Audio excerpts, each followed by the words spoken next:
The power of dietary fiber. Did you know a healthy gut also affects our mental health? We have our whole gut biome inside of us. And when I say gut biome, it's a living ecosystem of bacteria. That bacteria in our gut biome has the ability to also affect our mental health, our mood. The way it does it is through the gut-brain axis, through hormone production, and also our immune system. The gut itself also produces neurotransmitters like dopamine and serotonin. The worse off our gut health is, the worse off our mental health can also become. And the thing is, this is a thing we don't always think about. Mental health matters. We perceive the value of life. We live in our head. We don't spend time on our knee or in our foot. We spend time in here, in our head. The worse that little house is, the worse we perceive the quality of life. And that's where food plays a massive role. Our gut biome plays a massive role. But we don't actually take time and focus on getting things better physically, so the mind can also become better. And one of the first areas I work with when I work with patients that struggle mentally is addressing the gut biome. And the easiest part is fiber. Fiber is very important for a healthy gut, but it's also very important for our cholesterol levels. And then also, it satiates us. It keeps the bowel movements regular. Now, on the topic of fiber, let's unpack that a bit deeper. Where do we get fiber?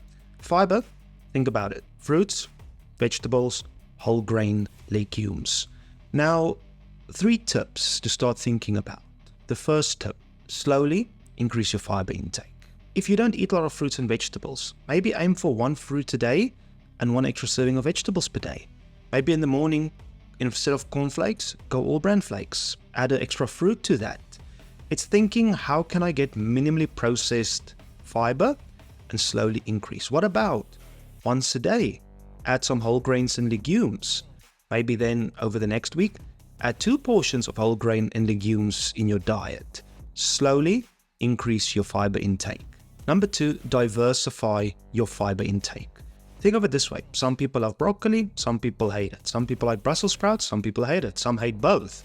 Same with fiber. Not all fiber is created equally. This is where diversity is very important. Maybe for breakfast, some oats. Lunch, maybe some chickpeas or butter beans with whatever protein you are having. Maybe dinner, we've got some quinoa, brown rice, or more legumes. Think about, and also not even thinking, the vegetables. Lunch, add some mixed veggies. Dinner, add another source of vegetables.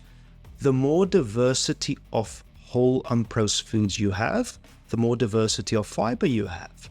And in turn, the more diversity in your gut biome you have. Win, win, win. And number 3, building awareness on getting enough fiber. We want to aim for anything between 30 and 40 grams of fiber per day.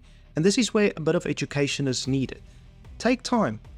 Whatever you're having, Google it. Your chickpeas or your butter beans or your cucumbers, your carrots, your cabbage.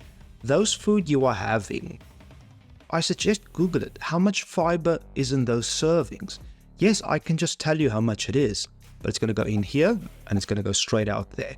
I want you to actually take a bit of time, 2-3 minutes a day. Just Google these things because it's you asking a question, looking for an answer.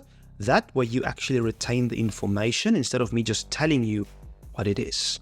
So to recap, increase your fiber intake, diversify your fiber sources, and start building awareness of how much fiber you need and how much fiber you are getting in. These are my top 10 sources of fiber. In no specific order, these are just 10 fiber sources I have in my diet on a regular basis. Lentils, black beans, chickpeas, avocados, chia seeds, quinoa, oats, almonds, sweet potato, popcorn, and the 11th one, dark chocolate, 85% or higher. Remember, increasing your fiber intake isn't about getting as much fiber in one single meal per day or once a week.